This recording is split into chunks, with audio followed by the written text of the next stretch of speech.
Please stand by. Good day, everyone, and welcome to today's web seminar, Writing Site-Specific SOPs. Today's session is being recorded.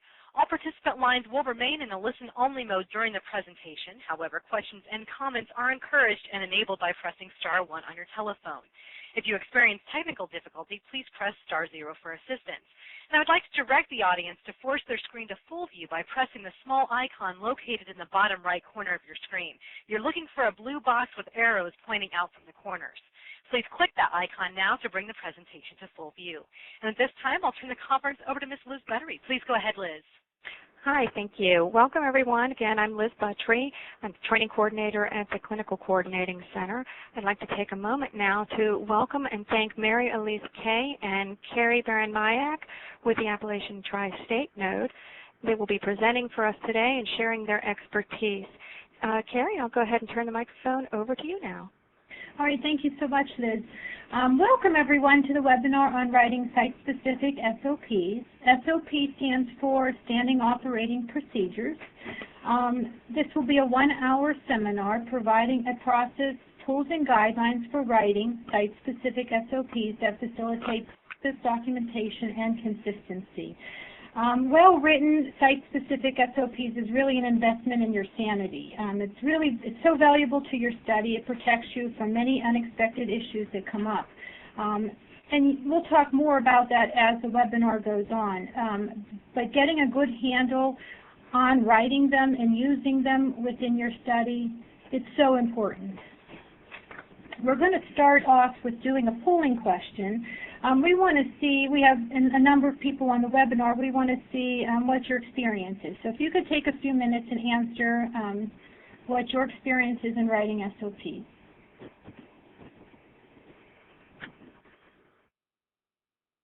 All right, I'll go ahead and show those results right now. Well, good. It looks like we have a number of people that are experienced, and if you're just a novice at it, it's so important to get a good handle at it from the beginning. So I hope that this webinar proves helpful to you. And we'll have some resources at the end, and also we'll offer our email or phone numbers if if anybody has any specific questions after the webinar today. The training outline, I'd like to just touch base on the topics we'll be covering. The first one will be SOP value and purpose. I'll be covering topic 1 and 2. The second topic is recommended sections and content guidelines. And my colleague, Mary Elise Kaye, also from the University of Pittsburgh, CPCDS Clinic here, will be covering topic 3, protocol and site-specific process breakdown, as well as topic 4, process risk identification and mitigation. Let's first talk about defining what an SOP is, Standard Operating Procedures. It's a set of written instructions that document a plan for services or care, and it provides uniformity in your study. It minimizes variation in how things are done, and promotes consistent implementation of services. And that's really what everybody wants when they're involved in a study together. Every protocol that we get has a manual of operations, and that kind of defines what needs to take place in the study. From there, each site has to develop what we call site-specific SOPs. And it's going to vary from every site, and that's why we call it site-specific. A few examples. We have an SOP that outlines what each study team member does within that particular study. Another example is how we pay people. We use here at Western Psych a WePay system, and if the manual of operations states that we have to pay an incentive of $50 for a particular visit, our site uses a credit card to make that incentive payment. Other sites may use gift vouchers, gift cards, things like that. So that's why it's important to define how your site does things. For new staff members, for any study member, if they need to refer to something as to how things are to be done, that's what's so valuable about a site-specific SOP. Every site develops their SOPs, their site-specific SOPs, using their own institutional standards. We're we're affiliated with a hospital, so we have to also consider that institution and how we make up our standard of operations. We also have to look at the IRB standards. We have to follow certain guidelines that they request. So your site-specific has to be, a collection of both your institutional standards and your IRB standards, as well as follow in general what the manual of operations is telling you that needs to be done for the study. The next part of this is just a funny little cartoon. It says, "That's interesting. What exactly do you mean by stump?" And it's just anything can happen. You've got to kind of be prepared for any situation. And, I just thought that would be a little lighthearted and fun to look at during the course of the webinar. Okay, moving on, in simple terms, what a site-specific SOP is a step-by-step guide. When I first learned how to develop these, one of the more experienced nurse clinicians in research said, you have to really think of it as if I don't come back, you'd be able to take over and know exactly what you have to do. And it was true. That's really what you have to think about when, you're writing site-specific SOPs, that someone could actually step right in for you and pretty much complete the task. They're still going to have difficulty, but, it's there for them as a resource. It's a guide, really, to keep all the processes going. And we thought of a funny little acronym here, KISS, Keep It Simple, Sweetheart. You don't keep the SOPs too simple, though. You want to have some detail in it. You want to also, someone should be able to read it and pretty much follow out the plan reasonably in performing the task. You want to enable someone to walk right in your door and be able to do the work by following that SOP. There's a lot of different ways that facilities do that. We have kind of a shared, at least in the study that I participate in, we have a shared idea of the site-specific SOPs. Really, the coordinator and the RAs will develop them initially, but we'll ask for feedback from everybody that's involved in the study before we really commit it to stone. We like to get everybody's idea and how the process will flow. And Mary Elise will talk more about how that's done, because we also do some modeling of each visit so that we can see that SOP actually works here.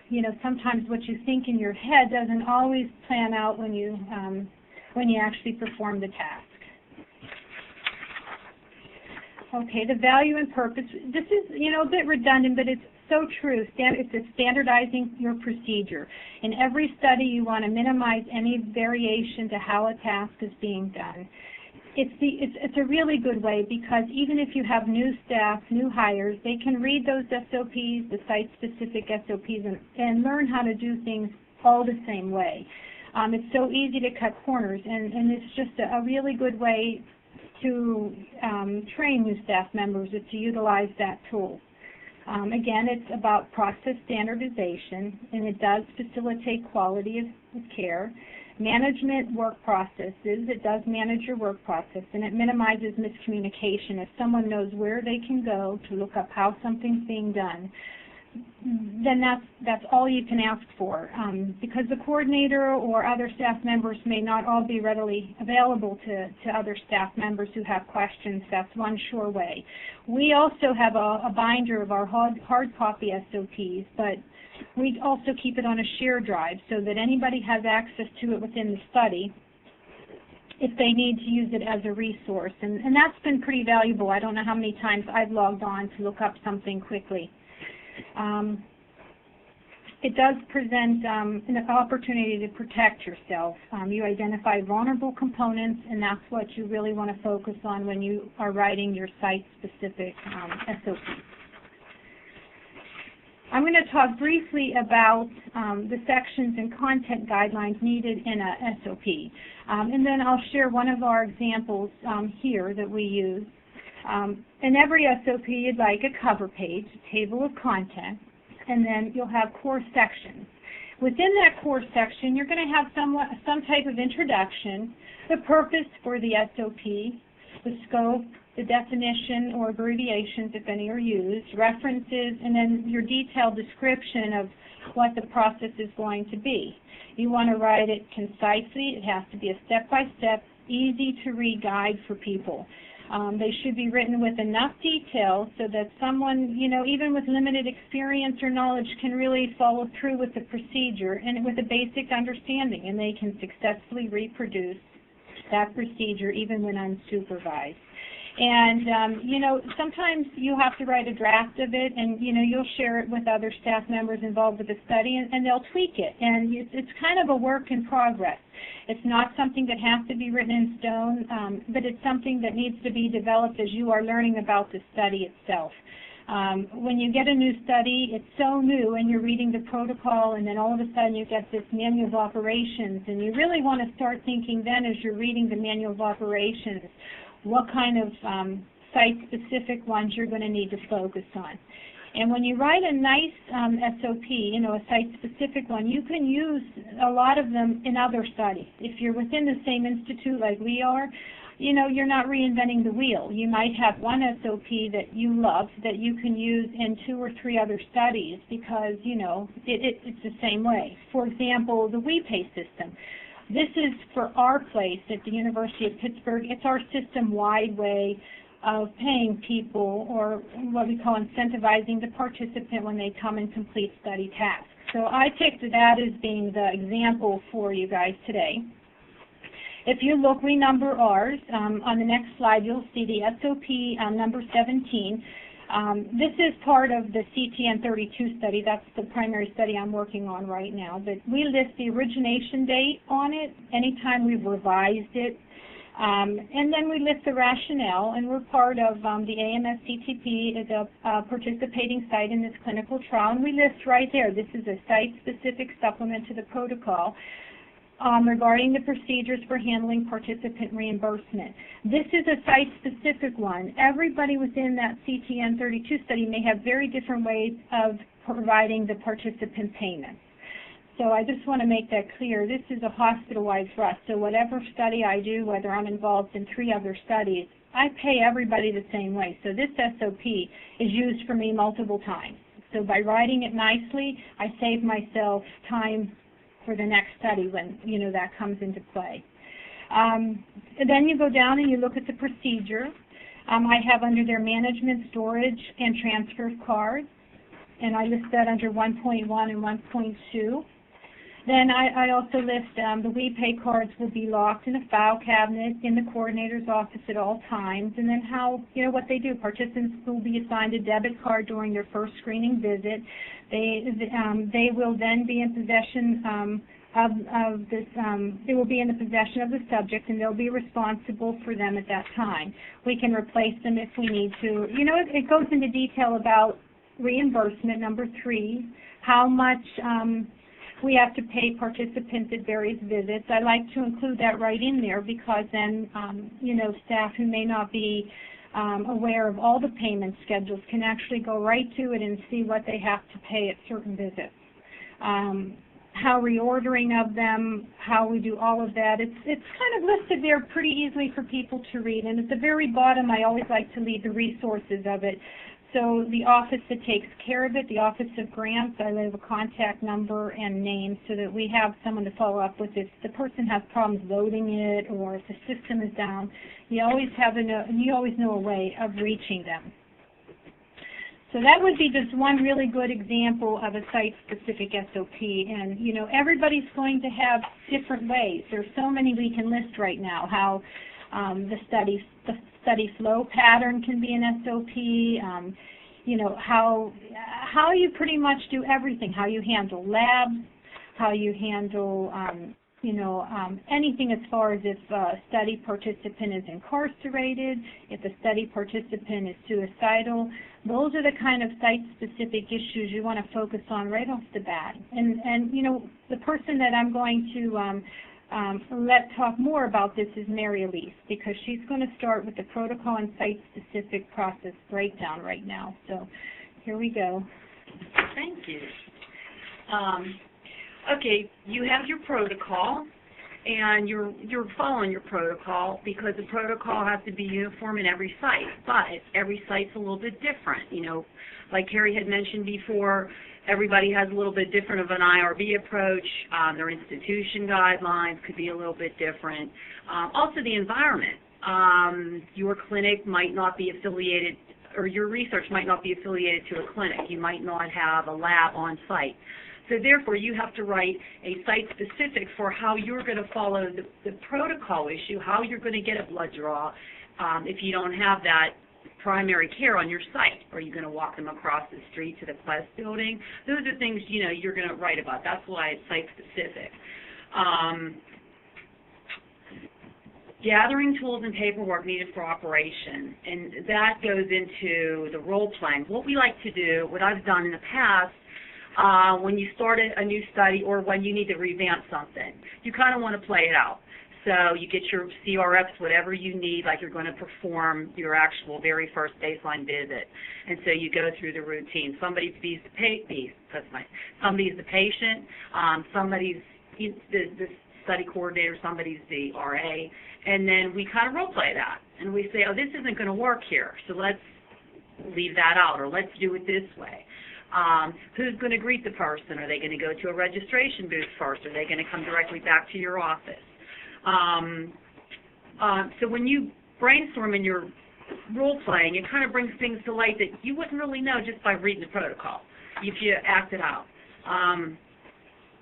Consider timing each task. That's important because you might think, for instance, in one of the studies we did at EKG, and it says in the protocol this should take 15 minutes. Well, yeah, but let's work it out because sometimes it takes 30 if it's not plugged in right, if the modem's not working, if you can't remember which buttons to push. And that was a real good SOP to write. We kept it right by the EKG machine because we didn't do it every visit. We only did it on baselines. So you weren't doing it every day, so you tend to forget. So if you have that SOP just right there by the EKG machine, you just follow it step by step, you know, A, turn machine on, you know, B, blah, blah, blah. That was real helpful.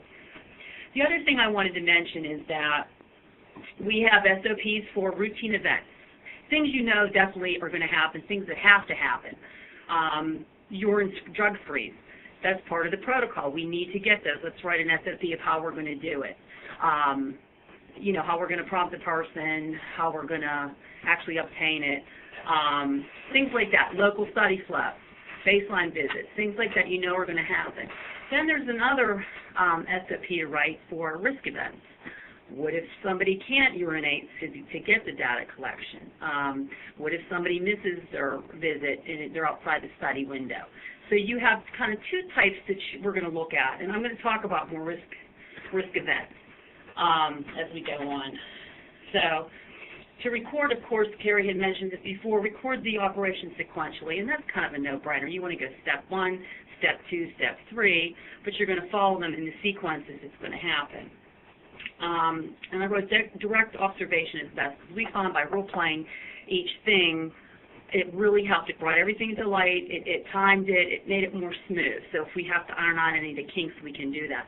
Because the main thing is you want your participant to be comfortable when they come in. So you need to feel comfortable with the procedures. And also you want them to come back, so you don't want to be fumbling around if, you know, you're not sure, or if something unexpected came up and you didn't even think about it. Flow process charts, for some people, we write them out in paragraph form, but also in some of the SOPs we've found that flow charts are very easy to read. You can leave it on your desk if you're doing something for the baseline study, because there's so much, you know, material to cover on that to make sure that you've done everything. Checklists, we've done that.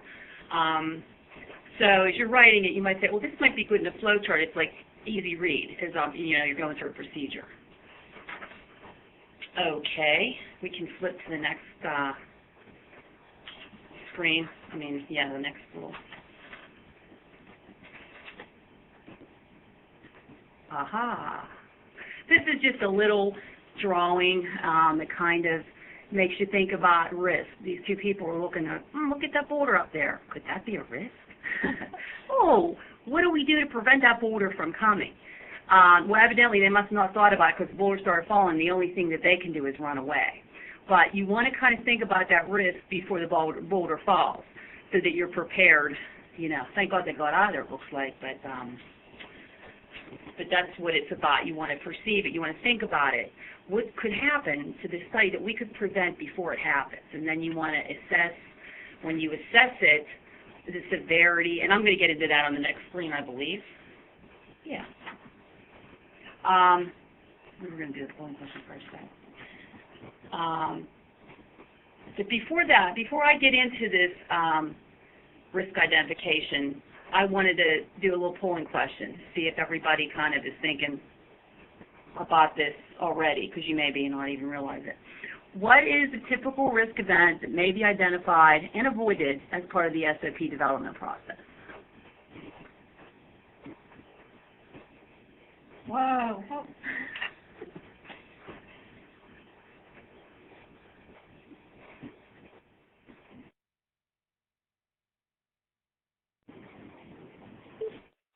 I'll go ahead and show the results. Okay. Now, there's really no wrong answer to this because all of them, all the above, is actually, they are typical risk event. Severities do differ, so that's what you're looking at, but they all are things that need to be avoided. Consent form issues, you know, that could be a protocol violation. That's a lot different than a suicidal ideation. If somebody's having a suicidal ideation, that's something you need to act upon immediately. Staff absence, yeah, that could be a real issue if you don't have something in place for, you know, the participants, if the staff's not here when they come in. But all of the above are something that need to be identified and avoided as a part of the SOP development process. So if you want to go ahead to the next slide, and I thank everybody for voting, you know, what you need to do to think about these risks so they don't interfere with your study, because we want to keep the study consistent and ongoing very smoothly. We want the participants to come back. We want to gather all our data and be protocol violation free. So risk identification, we want to identify a project, product, and its risk level. So a lot of times you sit around, you might think as you're doing your little role play, oh my God, what if Joe Schmo can't give me a urine because, you know, whatever, what do we do? So then we start talking about it. Well, I'll ask him when I bring him back, do you need to use the bathroom now before we begin? And if he does, then we know we have a urine. If he says, oh my God, I just went. So then he knows he has to give a urine, so that's pumped in his mind, and then you have to be proactive. Oh, let me go get you a thing of water while we're doing the assessment. So that way he can drink during the time he's doing his research assessment and hopefully go at the end of the study, at the end of the visit. Because if you wouldn't find out to the end of the visit, oh, by the way, I need your urine, oh, I can't go. So he'd either have to wait another hour or he'd leave and you wouldn't get that data. So that's, you know, certain things to start thinking about what you would do to prevent that outcome from happening. You want to assess the risk. Its likelihood, really, how much is this going to happen? You know, this guy could fall tomorrow, but is it really going to happen? Is it likely that somebody may have suicidal ideation when you're doing an ASI? You know, that kind of thing you have to look at. If it's reasonable, if it's about 80% chance that it would happen, then you're going to write about it. Because anything can happen at any time. You want to be prepared.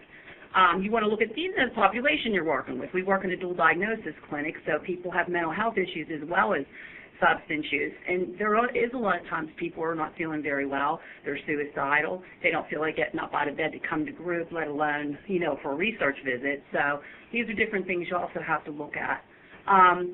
The consequences of if the risk happens, what's going to happen? You know, we're going to miss data. Suicidal person's really going to have some issues there if you know, we don't identify that.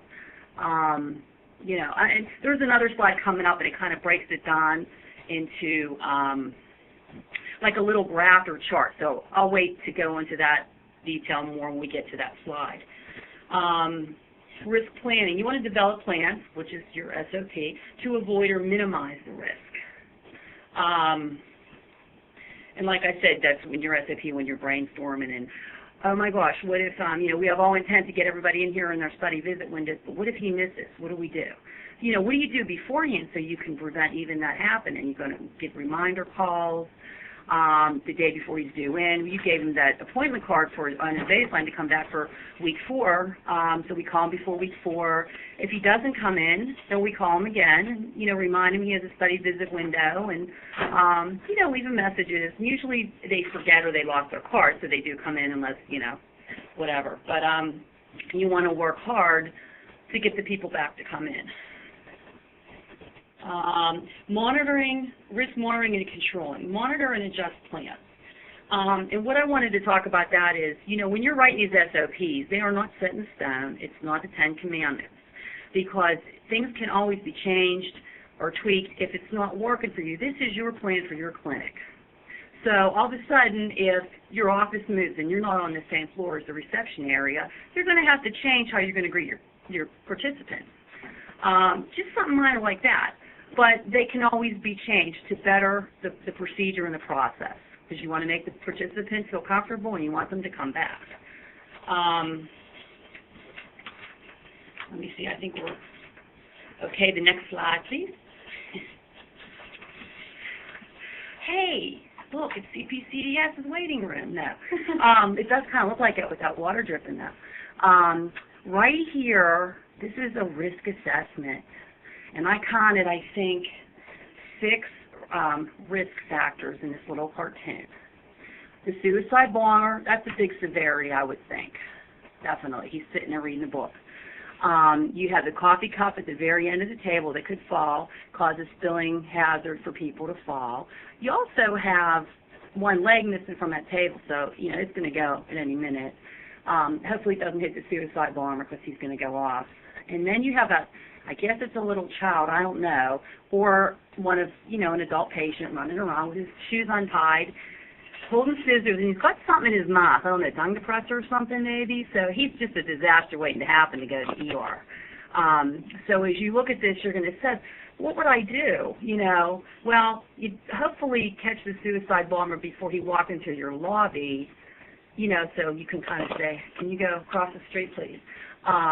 You can make sure that your table leg is taken out of there so nobody gets hurt. You might want to call your little maintenance people to take care of that little drip from the wall. And that poor little kid, better stop him and tie his shoes for him or something, I liked what Liz said the best. A typical Monday morning. This is a typical Monday morning that could happen. Yeah, in our waiting area. But those are kind of things you want to do. You want to prevent the disaster from happening. And I think the most severe one is that suicide bomber there, because he's going to stop the whole building. So anyway, we can move on to the next one then. Okay. Revealing and planning for vulnerable operations.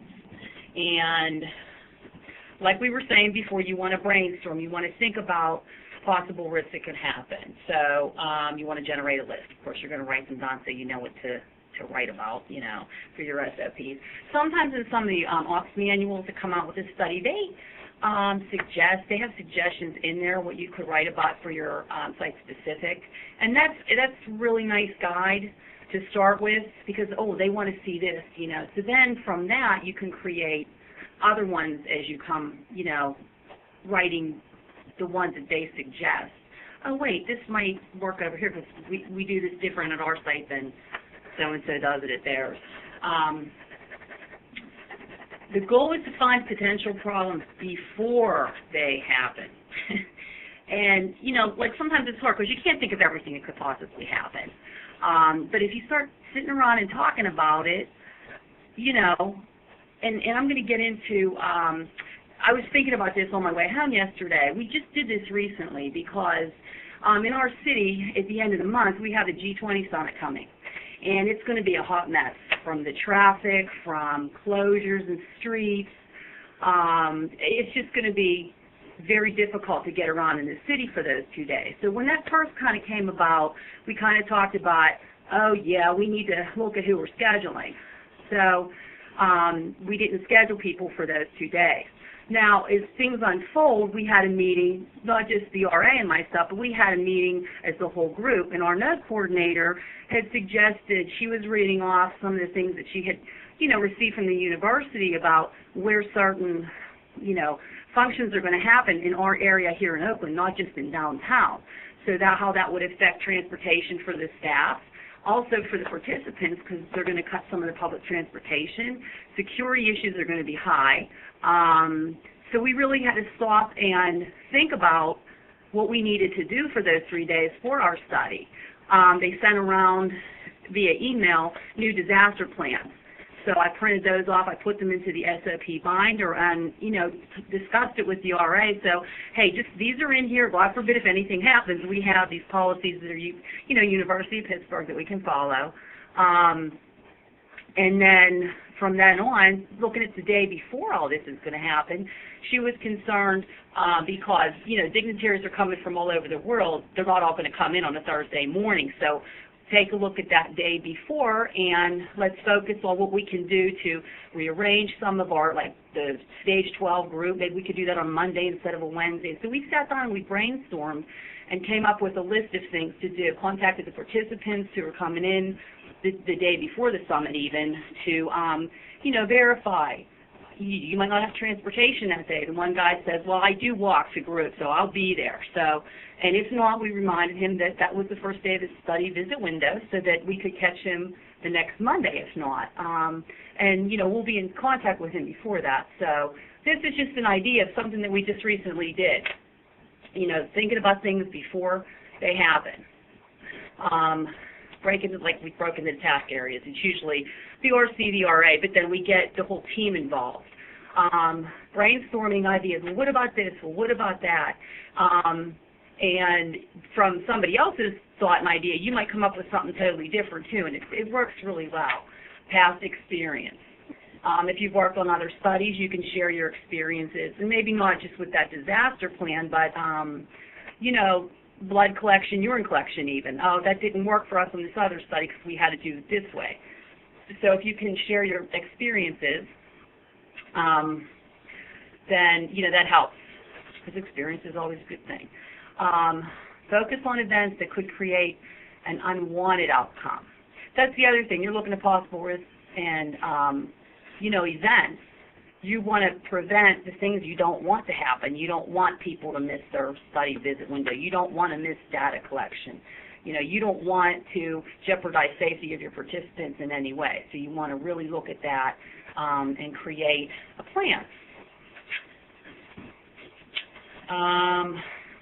Mary Elise, I've heard some pretty handy things that might be helpful in remembering some of these ideas. Don't play defense because you'll experience collateral damage. Choose to play offense. And you'll also hear very frequently, failing to plan is planning to fail. And some of these are some of the tools that can be put in place to break down little work events and mitigate things that could interrupt ongoing operations. The idea is to keep things going. And when you go through each task individually, you can identify exceptionally vulnerable operations and protect that to the best of your abilities. What are the operations that things will really start to go badly if something happens here? You want to put all your resources towards protecting that one event. That was all I wanted to add. Go ahead. No, that was great. Thanks. And that leads right into the next slide, which you put up, the revealing and planning. It was that little graph I was talking about, and this kind of dissects it in a nice, neat way to make you think. And as we were doing this the other day, it really started to make us even think about, how we're discussing it, how we're writing it, how we're thinking about it. For instance, and I spoke about this before, participant couldn't provide a urine sample. What's the outcome of missed lab? Okay. What do we do to avoid that? Well, we check with them at the beginning of the visit to see if they can provide a sample at that moment. If not, then we work with them to hydrate them a little bit. And the trigger, what triggers that? The whole event that we're going to prevent not getting the urine. I'm talking in circles, sorry. But it starts with that conversation. It starts with the greeter who greets the participant at the front lobby. Come on back. I'm ready for you. Hey, you need to use the bathroom before we start. Oh, man, I already went. I forgot. That's all right. Come on back. Start your, your self-reports, and I'll get you some water. You want some water? Sure. It's always nice when they say, oh, yeah, got to go now. Then that part's done. Participant misses the study visit window. That's missed data. That's always something I think every study is always working real hard to get those people in their, study visit windows, because you have to get that data.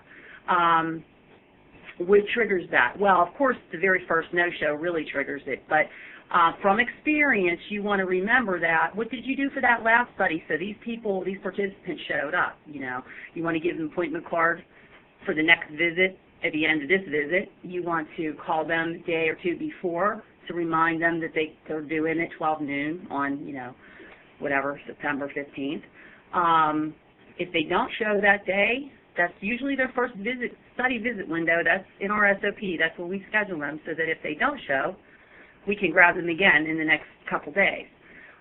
Who's responsible? Well, the people that do the assessment, the RA and the RC, the research assistant, research coordinator, we do the assessments, and we also do the scheduling. So it's up to us to keep track of those study visit windows and their appointments. We have a calendar that both 31 and 32 uses together, and we put our appointments in there so that we know, participant like 10:30, he's due in at noon, next, Thursday or whatever. So we keep an eye on that. So, the study flow, it can go on uninterrupted. The next one is a snowstorm. And what triggers that? Well, weather report, you wake up, you're going to have 12 inches today, and there's no way, if you don't have to leave the house, don't leave the house, those kind of days. Or you see it a couple days before, what's going to happen? The clinic's going to close, you're not going to have any transportation, or they're not going to have any transportation to get in. You need to reschedule them. So you might want to know the day in advance. You might want to take a phone number with you just so if you can't make it out of your driveway or your housing plan because the ice is too bad, then you want to call them and let them know that. And then the suicidal thought. That's a pretty severe one. And, it's patient safety is a high risk. You want to maintain patient safety at all times and all costs. The trigger for that is they're in an assessment, or they're not looking so great today, and they tell you that they've been having suicidal thoughts, and what do you do? Whoever they speak to needs to get that SOP and get right into the action of getting them assessed by the doctor in the clinic. And that's what we do. We keep them, with us until we can, and the doctors are on alert that they know that if we have an emergency, they will assess the patient for suicidality. And if they need to refer them to a higher level of care, that's what will happen. If they determine that they're, having these fleeting thoughts, that they're safe at the moment, if they need to come in to get medication adjusted, then we go from there. But that's just, a severe thing because it's the patient safety.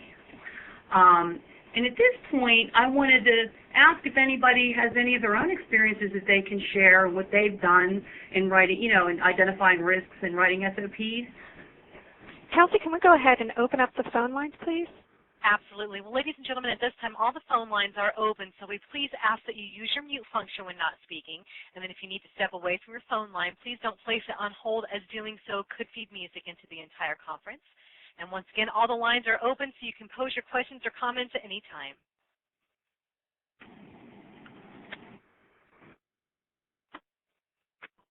Anybody have any recommendations for tips that worked really well when they were developing their SOPs? This is Aubrey Hopkins from the Texas Node, and we've done a couple protocols where we had people from the RRTC or people who were working on the study but weren't very familiar with the CTP or the research space actually review and edit the SOPs and actually act them out to see if they could be performed, if the procedures could be performed by someone who wasn't familiar with their protocol, like a new staff member or something, and that seems to work really well. We also review and update them every 6 months, like as a whole, on top of additional updates that we do as needed. And another thing that I think is helpful is it's a good place to identify staff roles. So like the different members of the research staff, it's a good place to put like who has what responsibility and who's responsible for what, and who updates what log and when that's done. But that's really helpful too. Well, those are great ideas. We do the same thing here with the identifying each role of what people do within the study. But those other ideas were also, great. I think they'd be helpful even for us to think about here.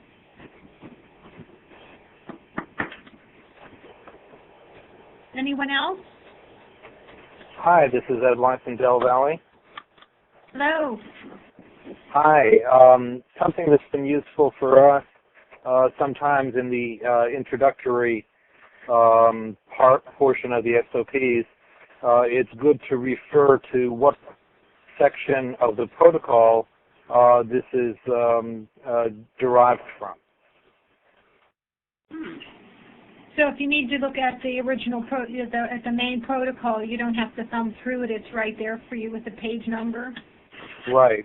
So that it's an easy reference, especially if somebody is sitting in, filling in for the day, their backup person for this particular activity, and they can see where the authority for the particular SOP is coming from. Yeah, that's great.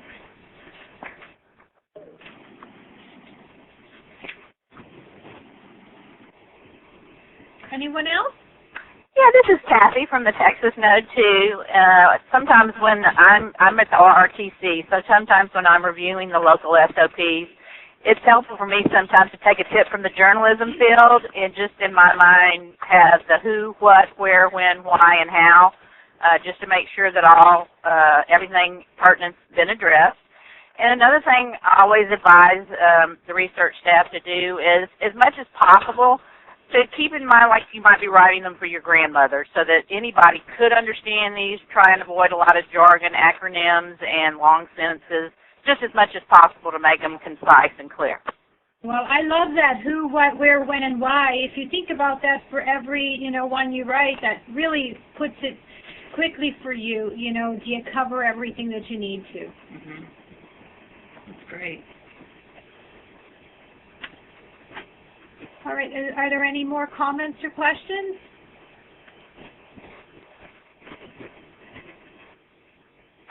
Well, I do notice that within these parts here, there's a list of resources that are online, and I found them to be, very helpful. One, and they're both listed here for you to look at. It's on, it's right here on the resources online, the guidance for preparing standard operating procedures. It's a real nice tool if you're just starting out, if you need some simple guidelines to follow. And also the process mapping. That was also very helpful. So please keep those handy for you if you're, starting a new study or if this is something that you're going to have to do soon. Those are some great resources. Yeah. And if you would need to contact Carrie or myself, I guess our email's in the CTN. I can always give that to you if need be.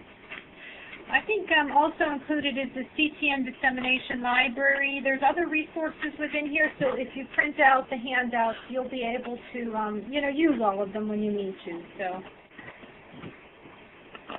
right. This was great, everybody. Mary Elise, Carrie, thanks very much. This is great information we handed out. This information will be presented on the CTN Dissemination Library as well as on LiveLink. If you have trouble finding any of the training presentations, just give me a call or you can contact CTN training at ms.com, and I'd be happy to help you with this or whatever training resources you're trying to compile for your staff. What I've done is some of the great input we got from the audience, I've taken notes on that, and I'll include that in a post email to everybody along with a link to an evaluation survey. Your input is extremely important to us, and it really does make a mark on what we do in the next seminar. We really, really appreciate it. And again, thanks, Carrie. Thanks, Mary Elise. Sure. Our next seminar will be in November, and we'll be talking about ethical principles in clinical research. So that's November 19th. So be sure to register for that. You'll get notification a little closer to the event date. Have a great day, everyone. Thanks, everybody. Thanks. Thank you, Secretary. Again, ladies and gentlemen, that does conclude our conference for today. today. We thank you all for your participation.